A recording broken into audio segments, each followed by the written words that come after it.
membahas Bali menjadi sesuatu yang menarik. Pulau ini bahkan lebih terkenal daripada Indonesia sebagai negara pengadministratif dari Bali, sebagai sebuah provinsi di dalamnya.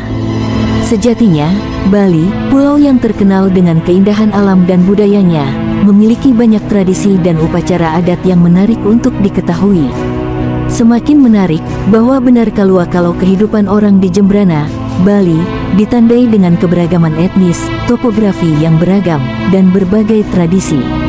Kota Jembrana, tepat kiranya bahwa ia merupakan wilayah yang dihuni oleh berbagai etnis. Keberagaman ini dapat mengakomodasi perbedaan dan memungkinkan akulturasi kebudayaan berkembang secara positif. Tak hanya itu saja, Jembrana memiliki topografi yang beragam, yaitu pegunungan di bagian utara, dataran di bagian selatan, dan perkotaan di bagian tengah. Bahkan uniknya, Jembrana juga memiliki sejarah sebagai kawasan perdagangan utama di Pulau Bali. Saat itu, Jembrana menjalin hubungan dagang dengan pedagang Muslim dari suku Bugis dan suku Makassar. Terdapat sebuah desa yang cantik nan indah di sini. Desa adat Pulukan salah satunya, desa yang terletak di Kecamatan Pekutatan, Kabupaten Jembrana telah menggelar karya ngentek linggih lan musabah desa, tawur walik sumpah lan pedudusan agung menawa ratna. Lebih spesifik lagi, salah satunya adalah musabah desa, sebuah upacara besar yang dilakukan oleh masyarakat desa adat untuk mengucap syukur kepada Tuhan dan memohon keselamatan, kesejahteraan, dan kesuburan. Ya, musabah desa biasanya dilakukan setiap 1 atau 3 tahun sekali, tergantung dari siklus pertanian dan keputusan desa adat. Musabah desa memiliki berbagai macam bentuk dan tradisi, sesuai dengan karakteristik dan kearifan lokal masing-masing desa. Lebih jauh lagi, salah satu desa adat yang baru saja melaksanakan karya agung adalah Desa Adat Pulukan, yang terletak di Kabupaten Jembrana. Desa ini memiliki tradisi unik dalam serangkaian puncak karya ngentek linggih yang telah berlangsung, yaitu krama istrinya memanjat pinang. Perlu kita tahu, krama istri adalah sebutan untuk perempuan yang sudah menikah di Bali. Mereka berperan aktif dalam serangkaian karya di desa adat dengan cara memanjat pinang yang telah disiapkan di halaman pura. Tentu akan muncul pertanyaan, kenapa pinang adalah sejenis pohon yang memiliki batang lurus dan tinggi, serta berkulit kasar di sepanjang batangnya. Pinang juga merupakan bahan utama untuk membuat sirih pinang, sebuah campuran daun sirih, kapur, dan buah pinang yang biasa dikunyah oleh masyarakat Bali sebagai obat tradisional dan simbol persaudaraan. Rupanya, pinang juga memiliki makna simbolis dalam musabah desa, yaitu sebagai lambang kesucian, kesetiaan, dan keberanian. Di dalamnya, proses memanjat pinang oleh krama istri tidaklah mudah. Mereka harus berjuang melawan rintangan, serta keseimbangan tubuh mereka di atas batang pinang yang licin. Bahkan, mereka juga harus berlomba dengan krama istri lainnya untuk mencapai puncak pinang, di mana terdapat hadiah-hadiah yang telah disediakan oleh panitia musabah desa. Hadiah-hadiah tersebut biasanya berupa uang, pakaian, perhiasan, atau barang-barang lainnya yang bernilai.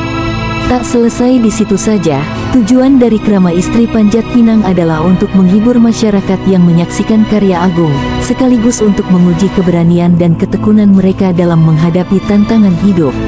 Lebih jauh, krama istri panjat pinang juga merupakan bentuk penghargaan kepada para leluhur yang telah membangun desa adat dengan susah payah.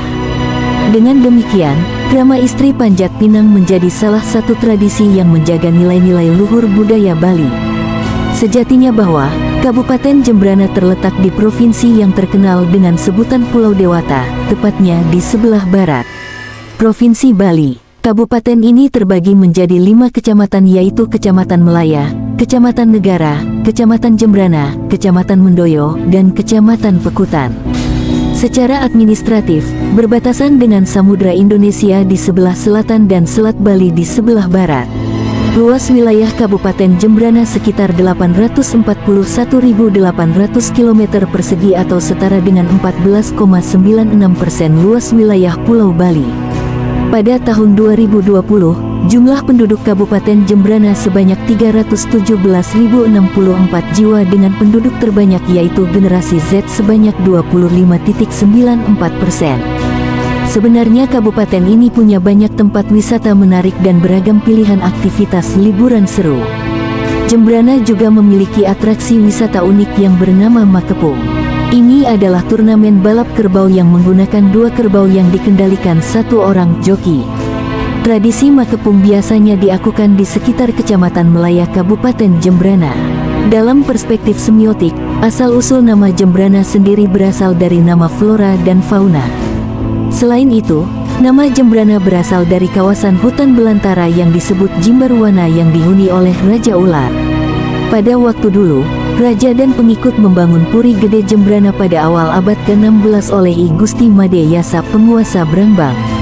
Raja pertama yang memerintah Keraton Puri Gede Agung Jembrana yaitu I Gusti Ngurah Jembrana. Raja yang memerintah memiliki keris pusaka yang bernama Kitatas untuk memperbesar kewibawaan kerajaan. Kesenian jegok merupakan salah satu kesenian khas Kabupaten Jembrana. Kesenian ini memanfaatkan bambu untuk menghasilkan suatu irama tertentu. Kesenian yang diciptakan oleh Kiang Gelinduh pertama kali berkembang di Banjar Desa Dangin Tukadaya. Tidak hanya musik, kesenian dilengkapi dengan tarian yang dibawakan oleh remaja putri dan remaja putra. Di Desa Sangkaragung, kesenian jegok ditampilkan untuk wisatawan setiap hari Minggu dan Kamis di Sanggar Jegok Suar Agung. Wisatawan juga dapat mempelajari kesenian ini. Makanan khas Kabupaten Jembrana bernama lawar klungah. Lawar klungah merupakan makanan yang terbuat dari campuran daging klungah atau batok kelapa muda yang dilengkapi bumbu Bali. Hidangan ini biasanya dilengkapi lauk pauk sebagai hidangan pelengkap nasi. Bahan baku utama hidangan ini yaitu kelapa muda yang belum terisi daging. Museum ini berada di Kelurahan Gilimanuk, Kecamatan Jembrana, Kabupaten Jembrana. Museum ini merupakan satu-satunya museum di Bali yang merupakan situs pemukiman dan kubur nekropolis dari masa prasejarah. Peninggalan ini sudah ada sejak 1963 berkat adanya penelitian para ahli di Indonesia antara lain Prof. Dr. R. Sujono dan Prof. Dr. T. Jakob. Penemuan ini menghasilkan penemuan rangka manusia yang diperkirakan telah hidup pada akhir prasejarah dengan ciri ras mongoloid. Selain rangka manusia, ditemukan juga gelang dari kayu dan kerang serta sarkofagus kubur batu.